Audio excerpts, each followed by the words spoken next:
ಗೋವಿಂದಮಾದಿ ಪುರುಷಂ ತಮಹಂ ಭಜಾಮಿ ಅಂತ.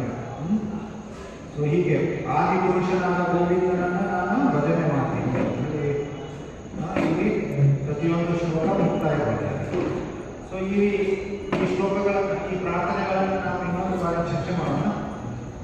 ಈಗ ನಿಮ್ಗೆ ಅನಿಸ್ಬೋದು ಈ ಪ್ರಾರ್ಥನೆಗಳ ಸಂಸ್ಕೃತ ಭಾಷೆಯಲ್ಲಿದೆ, ನಮಗೆ ತಿಳಿಯಲ್ಲ.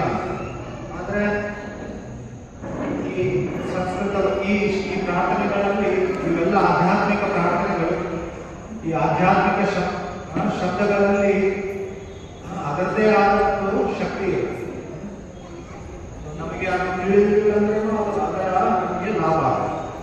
ಹೇಗೆ ನಾವು ಯಾವುದೇ ಔಷಧಿಯನ್ನ ತಗೊಂಡಾಗ ನಮಗೆ ಔಷಧಿಯ ಕೆಮಿಕಲ್ ಕಂಪೋಸಿಷನ್ ಬಗ್ಗೆ ಗೊತ್ತಿಲ್ಲ.